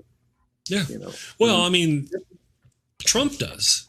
I think a lot of them have got. There's something going on. I just don't know how we're going to survive it now. What do we do going forward? Because our country is sliding towards a fascist dictatorialship. Say that right? Yeah, and we have conservatives who don't care. They don't mind. And when I was speaking to a person whom I respect, and I was like, "Listen, our nation is going towards fascism," and I'm like, "Isn't that bad?" And they're like, well, I'd have to go look up what fascism means exactly to say whether it's bad. I'm like, really? That your first instinct is not to go, it is bad? Okay, so for a little quick thing, Andy Hall was on the show the other day. He did a wonderful job. He's listening now, or he was in the chat. Okay. He did a deal where he gave us the actual definition of a fascism and fascist and all that. And what we came to is we concluded that you cannot be for fascism in our nation and democracy. You just can't be both for both. Mutually exclusive, Right. So all those patriots out there who are rooting, you know who I'm talking to, the patriots out there who are rooting for Donald Trump to continue. And you're going, it's okay. He's a little fascist. And we know he's going towards fascism. We don't care. We think that's how it should be. You're not patriots. You're traitors. You're scum. You don't know what the hell you're talking about. You're ignorant. Sorry. Okay. I said my piece for a moment. It's funny how they don't know what the definition of fascism, but they all seem to know what socialism is. Because but they swing and miss on that one, don't they? Oh yeah, absolutely. You know, I mean, there are Republican candidates for Congress right now whose campaign slogan is vote Republican, defeat fascism. Defeats socialism. Vote Republican, defeat socialism, as if it's the Republicans versus the socialists. What the Democratic Party now became the Socialist Party, and they have no idea what socialism is. I mean, they think they do. But there is no socialist party in this country where they're all capitalists. That's how the country runs. I have a question, if I may, and both of you gentlemen might be able to answer this for me. All right. So in China, can individuals own businesses? Oh, that's a good question. Can you own a business in China? I mean, I presume individuals can own business. Now, the government does have a plan. What about Russia or Singapore or England or France or any of these places? Everything in all of those places that is not a fully capitalist step over your poor bum. No, people in these countries can have businesses. They can succeed. This notion that the only way you're going to succeed is by living in a capitalist nation is ridiculous. Yeah. Sorry. But even socialist Sweden, or as Republicans refer to it, the socialist nightmare of Sweden. Sweden is actually a capitalist country. There are many privately owned businesses there. Absolutely. And certainly, China has very large factories and businesses that are owned internationally or owned by American companies. Where do you think all your iPhones come from? And they weren't nationalized. But Cuba's a little different. In Cuba, the government really owns all business. And you couldn't open a factory in Cuba and be a foreign national. That wouldn't work, But I don't think that's true of China anymore, Yeah, it just seems like this notion that capitalism, if you don't live in our, and the people who make those claims don't usually tend to be terribly successful. They're arguing that from their broke down pickup. I don't want to live in a socialist country. I like capitalism where I can succeed. I'm like, all right, now get your beat up ass down the road. But this capitalist nation, one of the things that I complain about our capitalist nation, capitalism is okay. It just needs measures and reins and regulations, because pure capitalism will allow people to step over starving people to throw away perfectly good food because those people can't afford it. And that's what happens in our nation. That's what unfettered capitalism gets you. And that's not right. I assume you're referring to instances where, poor kids who get their lunches at school, but the parents have to pay something for school lunch. And because they were late paying their monthly lunch fee, the schools actually took the food and threw it away rather than let the children eat it. There's that. There's also like almost every grocery store in the United States that throws away perfectly good food on an almost daily basis instead of giving it away to places because of the state bait stamper, for example, is out or whatever. You know, I mean, they did it in France where they made it illegal to do that. You have to give it away or something. Wow. I'm just saying, these are the kind of things in our nation. There can be hobos around the back of this building starving to death. Hobos, pardon me for using that loose term, people starving to death, and they will just walk around them and throw the food away. And there's nothing unusual about that. Yeah. At all. You know, I'm just saying, capitalism, go capitalism. China. After a little quick Google, it looks like you can privately own a company in China, although it's called a company managed by the people. But you can privately own a company in China. Now, there'll be regulations and that kind of stuff for how you conduct your business, of course. But and then secondly, if you want to see that argument for how like the proper way that like society should be organized is this. There's this compromise between essentially communism and capitalism that you can't have unfettered capitalism. We've seen what that did in the 1800s, and it leads to slave, like slave wages and that kind of stuff, right? Where you're working for pennies a day, et cetera, et cetera. But then you've got, some problems with communism as well or whatever. And there's this middle ground where you can have capitalism, but you regulate it to make sure that the worst abuses are tempered or whatever. And that's what we had for a while, right? Until essentially Reagan. And kind of Reagan threw a bunch of that stuff, and it's just kind of gotten worse since then, right? Yeah. If you want to see that argument, I talk about that in Big Questions of Philosophy. I've got a whole section on political philosophy in this. I essentially kind of lay out the philosophical views that are relevant to that, and talk about how the right answer seems to be kind of that middle ground between the two. You need capitalism, but it has to be regulated or it gets out of control. And I speak specific about how it should be regulated and that kind of stuff, but anyway. Hey, Dr. Schloss, I don't know if I introduced you to Dr. Kyle Johnson. Are you familiar with Dr. Kyle? I think he was on the screen when I was talking to, introducing myself and talking to Leighann. So I think he heard all of that. Well, am I right? Do you know who he is? Oh, he's a doctor of philosophy, and he teaches at King's College. Am I right? That's right. Yeah, and I do for the great courses. You may, if you've been at Nexus before, you may have seen me at Nexus. You look familiar. You definitely look familiar. Yeah, I was on Massimo Pigliucci's podcast at Nexus whenever he was doing Rationally Speaking. Right, Massimo and Julia. Yeah. And a couple of years ago, I did something with the novellas. It wasn't on stage. It was one of the kind of back events or whatever before the main stage events happened. So you may have seen me around. There or whatever, but that's if you're familiar with Nexus. But nice to meet you officially.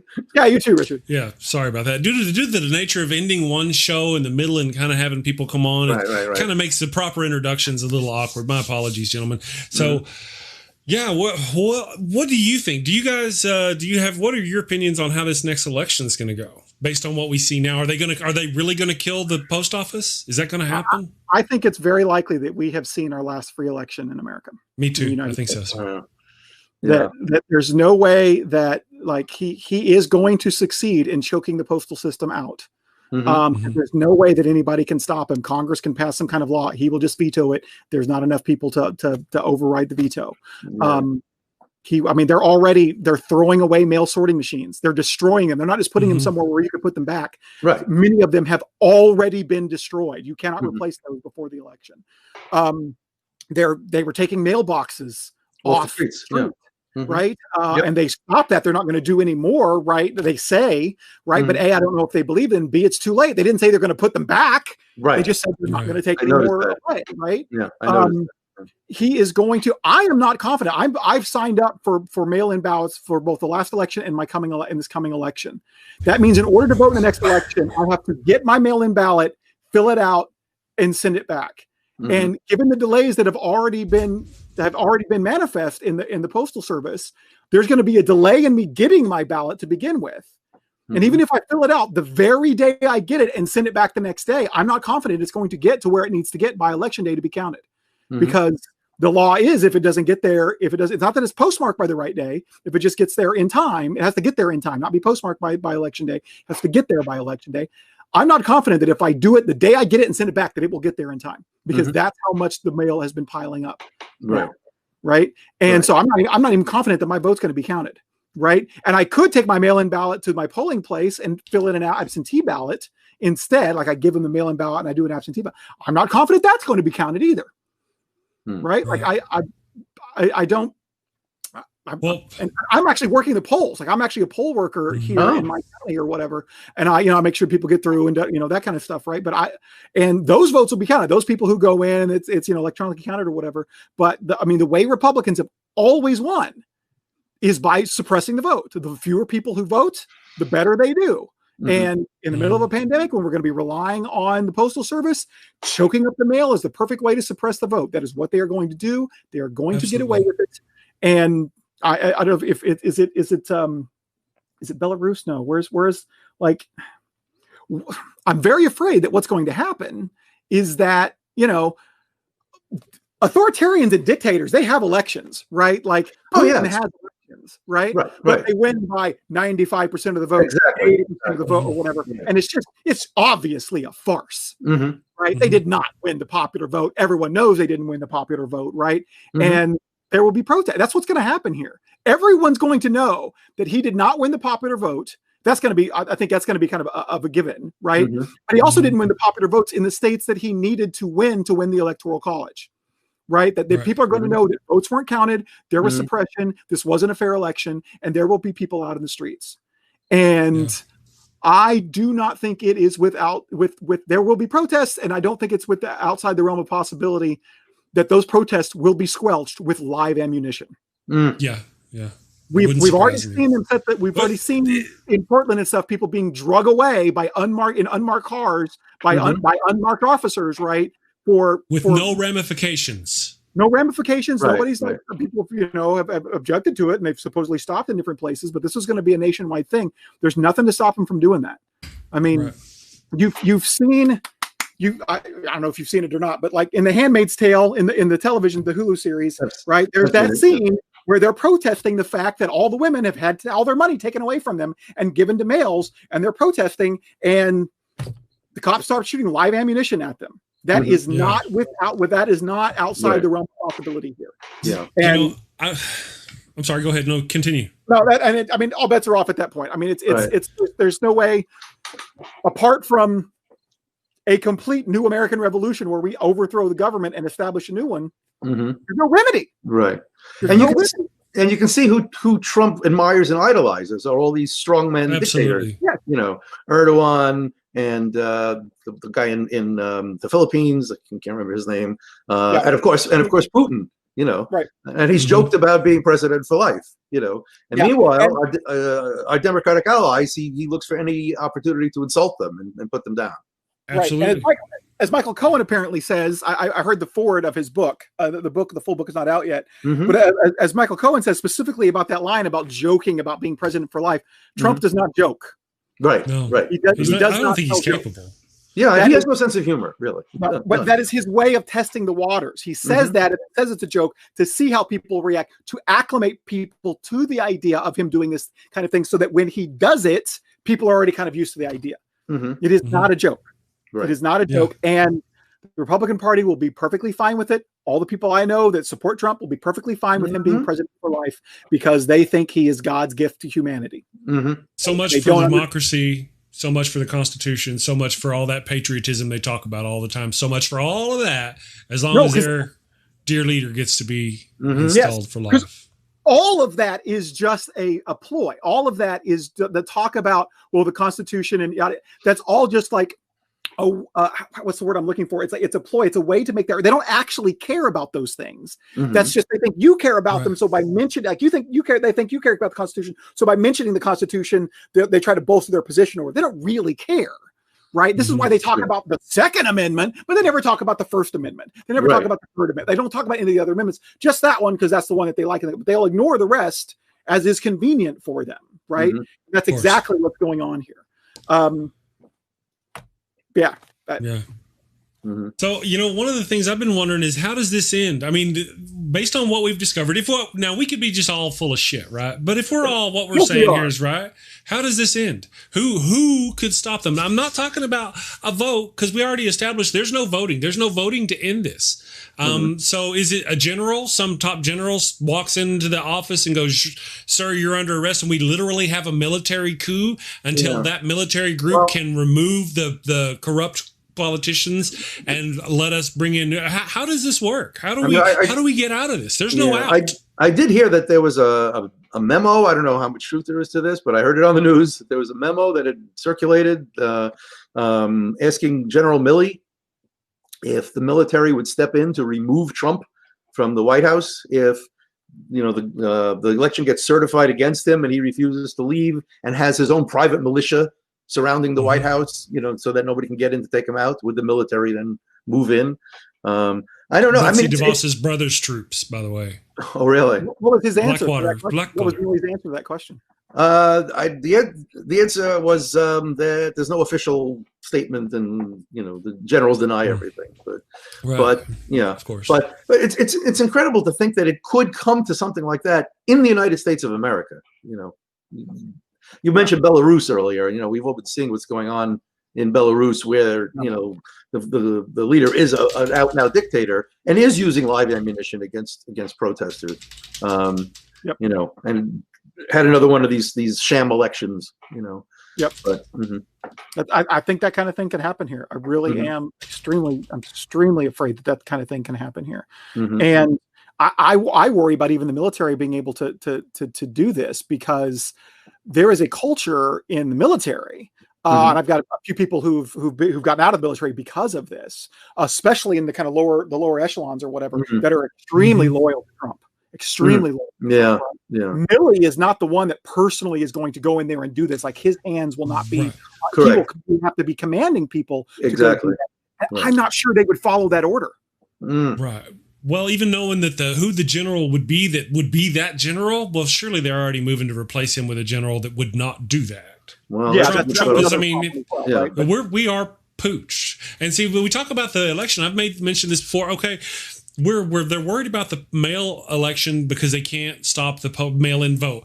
Well, if they get to the point to where they corrupt it, to where they believe they can corrupt the mail-in vote, there'll be a sudden turnaround, and Trump will be like, you know what? We love the mail-in vote. Post office is wonderful. Well, of course, they've been trying to kill a post office for years anyway, right? The post office, the VA, all those things. The conservatives, despite what they say about what they want, they've been trying to starve that shit out for years. Well, so, they want it privatized. They want everything privatized. Yeah, exactly right.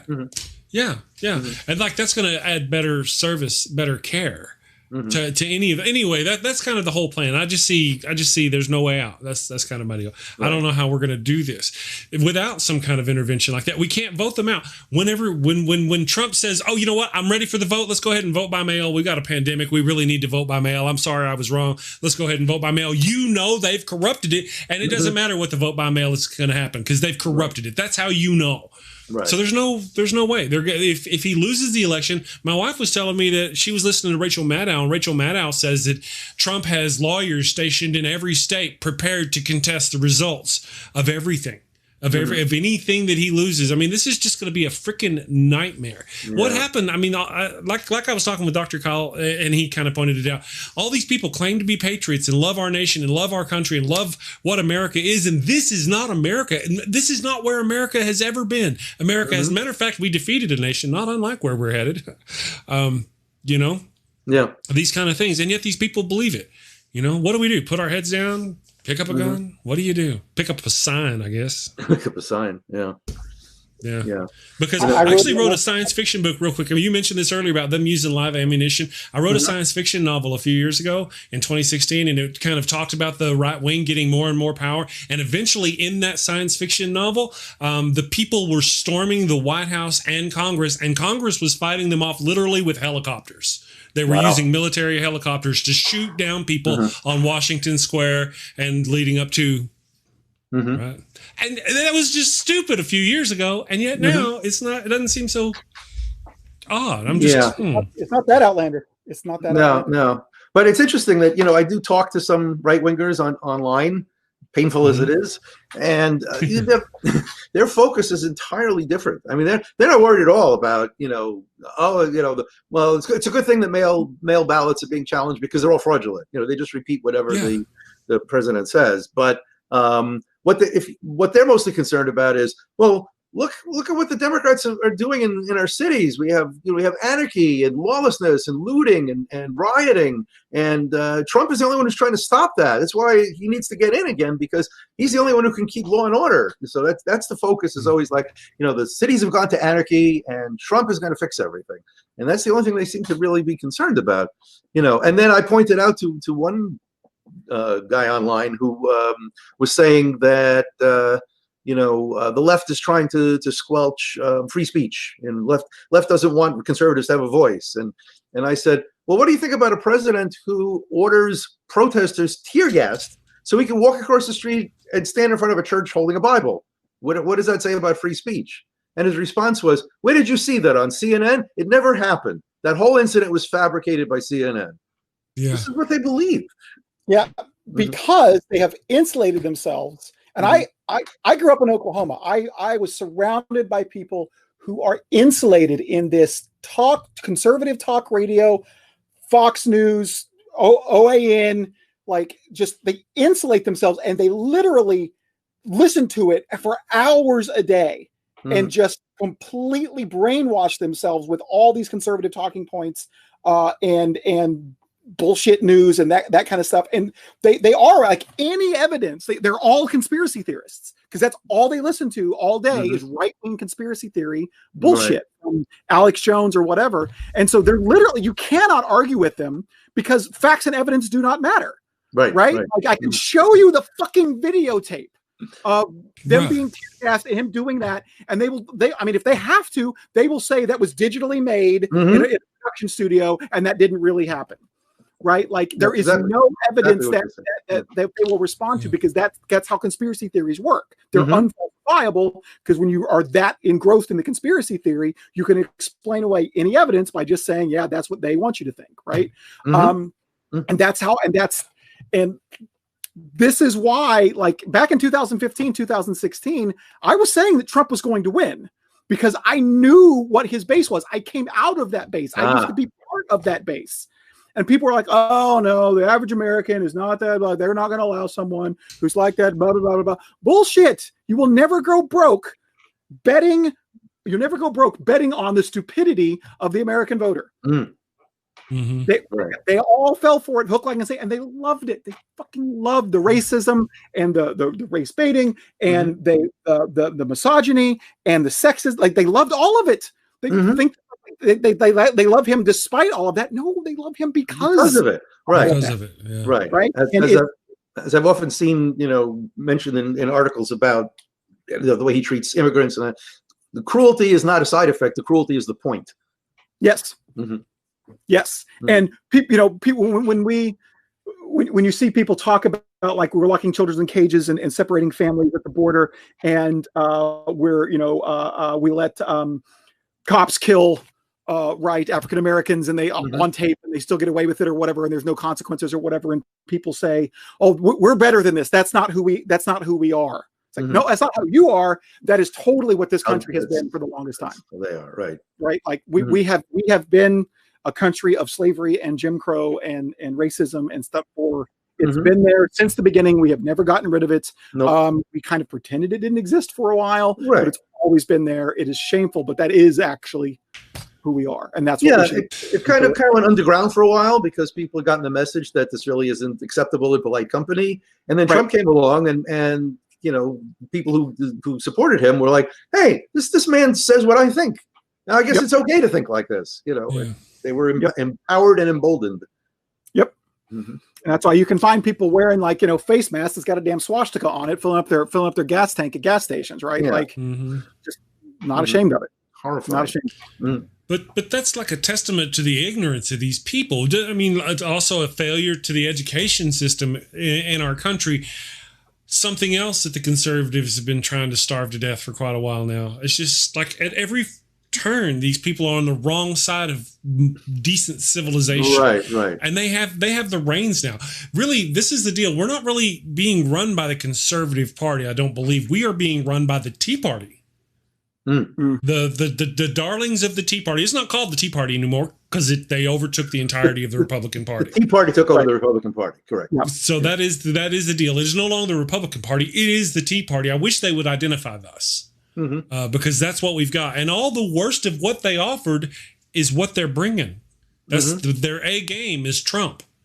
And unfortunately, not only is Trump a racist and all the things that you just talked about, that's bad enough, but he's got power and there's the corruption. I believe he's got Russia behind him corrupting our conservative politicians. Certainly seems that way. It doesn't just end. Yeah, they're literally ripping our country in half. If, like you guys said, like you were saying earlier, Dr. Johnson, what if a general decided to go, this is enough, we need to stop this?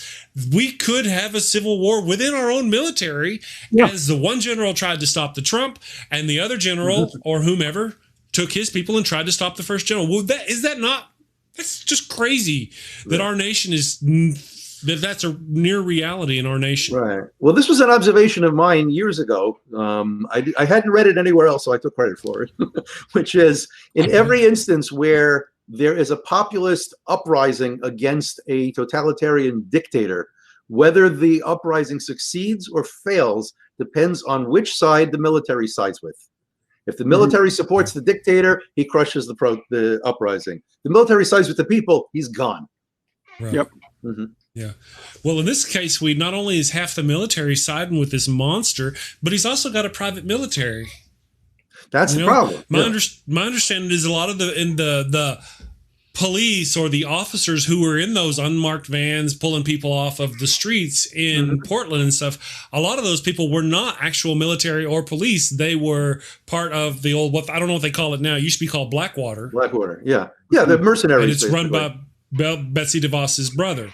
I mean, this is the rich people literally running a coup on our nation, a militarized coup upon our nation. The rich are taking over the government. I mean, that's just they pretty much own it already. Yeah. Well, right, but now why can't they just do that? And we are theirs. We are their citizens. We poor people are theirs in their rich cities and we are theirs. Be proud of us. Take care of us. Yeah. They're people. Without us, there's no them. And yet they're determined to put a boot on our throat. Right. But the problem is, as you pointed out earlier, they can certainly, they've got the money, they've got the influence, they can donate to political campaigns. Now we've got Citizens United, so there's no limits on that. But we've still got the votes, and the votes are what determine who's in power. So what do? You suppress the vote, which is what they're actively doing right now. Right. Well, first of all, and it's not even clear, it's not even clear that the votes do determine who's in power, because if he's, with lawyers ready in every state to object to the result of the election, right? Absolutely, he could lose the popular vote in every state, and so lose every state and still stay in power. Absolutely. That's what I'm saying. He could lose everything. And then whenever they're like, well, you lost, he'd go, no, I didn't. Well, we need to have an investigation, or we need to put somebody in charge to make sure who is tall enough to say, hey, you actually lost and you need to get the fuck out. Who's tall enough in our country to do that? Who can do that? Anybody? Nancy Pelosi can't do that. No. No, that's Trump, right? And literally, they've already set the stage for this, right? If you say, no, Trump should not be president anymore, he lost the election, they're just going to say, where'd you hear that? CNN? Right. Yeah, exactly. And what can you do with that? You're going to have two realities. Two different realities. Yeah. And my understanding is that the law requires the election results to be certified by December 14th. Or what happens, though? Well, then the Supreme Court has to decide, like they did in Gore v. Bush. But they basically said, okay, it's getting too close to December 14th. You can't keep recounting. That's it. We're certifying the election. And basically that's what happens. This is going to be a very interesting thing. My deal, again, once they corrupt those counting measures, and then, wait, somebody has corrupted our voting machines. We need an investigation into who did that. Well, hello, Mr. Loyal Trump person. Let's put you in charge of the investigation to look into who corrupted our voting machines. Wrong? No, that's exactly what's been going on for years. So. Yep. That's what happens when the person on the ballot is in charge of the election. And essentially, especially because we're doing mail-in ballots, right? That's essentially what's happened, is that the post office is this integral cog in the election, and since Trump is now is the president is in charge of the post office in that way, he can he can appoint his own postmaster general and that kind of stuff. He's in charge of that part of the election. He can corrupt it if he wants to, right? We're completely powerless to do anything about it. But that phenomenon is exactly what happened in the Georgia gubernatorial election, where you had Kemp running against Stacey Abrams, and Kemp was the Secretary of State for Georgia at the time, and was in charge of overseeing the election. Yep. And lo and behold, he managed to squeak out a win when he was predicted to lose. Yep. Yeah. That's exactly what happened. I don't think she lost that election. No, I don't think so. That's kind of my point. That's the deal. Is our country has been lost in this slide towards fascism. We've already lost. Now we just got to in my opinion, my opinion, we've lost, and we're just sliding towards this deal of fascism. At what point? How bad do you think it will get? Is there a final solution? Do you think the conservatives will have a final solution for the brown people trying to sneak into our country, kind of thing, or you know what I mean? Do you think we're going to have those kind of lines to be drawn? I think it's within the realm of possibility. I really think it's within the realm of possibility. Because if you look at how the Nazis took over Germany, it's not like everything was fine one day and the next day Hitler's got total power. We're in charge now. That's right. It was stepwise, bit by bit, almost like the frog in the hot water, where it happens so slowly you almost don't notice it. Yep. Mm-hmm. And by the time they've got control of everything, it's too late. Yeah. Mm-hmm. Which it might be too late at this point. It might be too late at this point. Mm-hmm. I've been saying. I hate to say. There's certain things you say and you hate to be right. Yeah. These are just one of those things that I hate to be right. I don't want to be right. I lay a lot of blame out. Well, Obama was my favorite president. Obama was not perfect by any means, but still my favorite president. Yeah. I lay the blame of this on him. There was evidence, there was things in the Justice Department that could have put Trump out of the election. We had things already. He was under an investigation for tampering, for going with the Russians, for being in bed with the Russians, for doing whatever. They already had these things going, and he should have, but in order to avoid looking political, he stepped back. He didn't push it, and he should have. He should have arrested Trump and arrested his family, his older children, and the people of all the things that they knew, and done the thing that Manafort already had the information on. And they should have done that, and then told the Conservative Party, "Listen, guys, this guy was corrupt. You need to find somebody else." But he didn't, and now we're falling into fascism. There's no stopping. We can't. It's the same thing.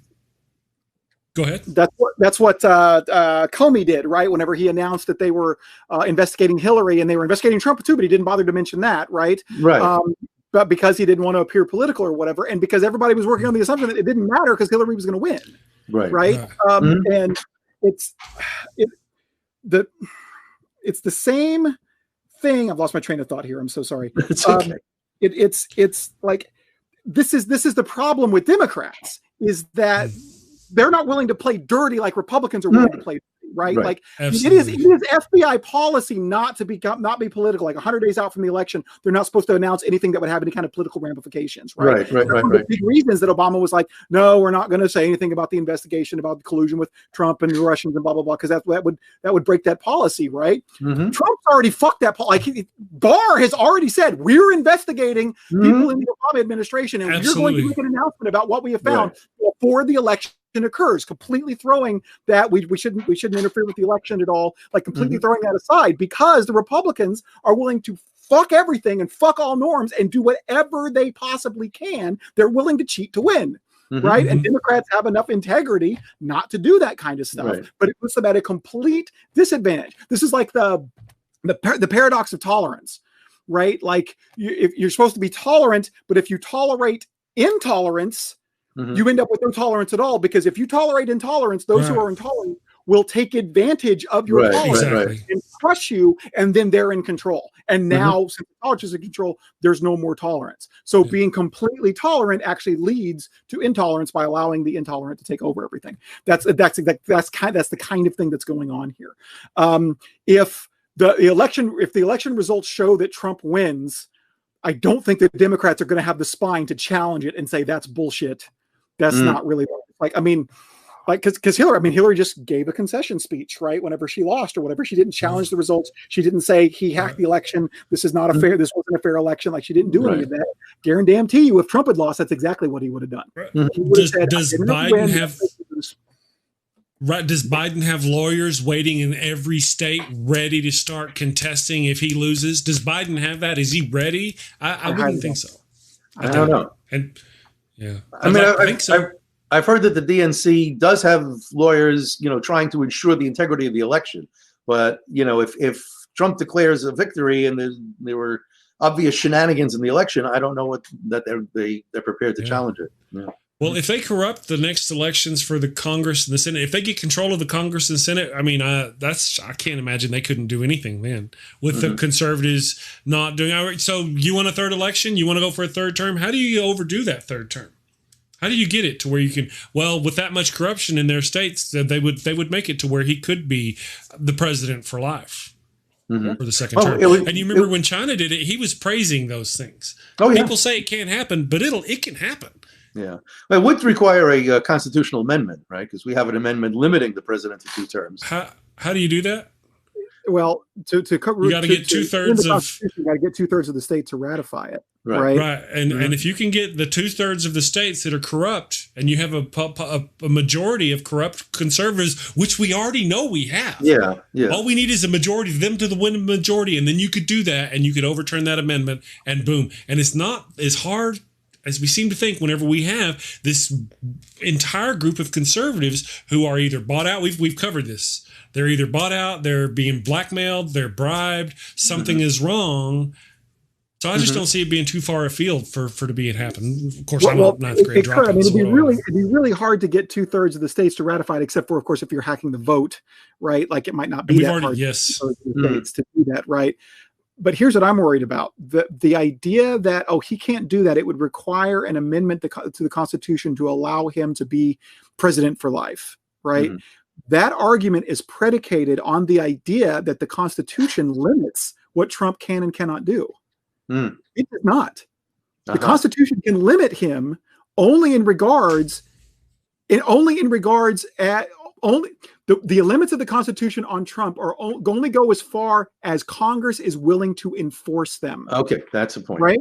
Yeah. Right? Like the emoluments clause says that he should not own any businesses. True. Never should have gone in office because of that alone.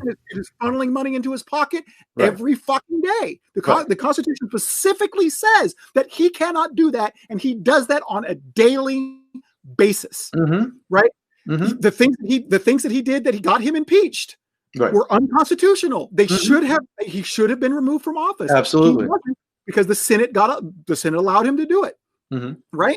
If when he's reelected in this year, right, and it comes time, and if he's still alive, 20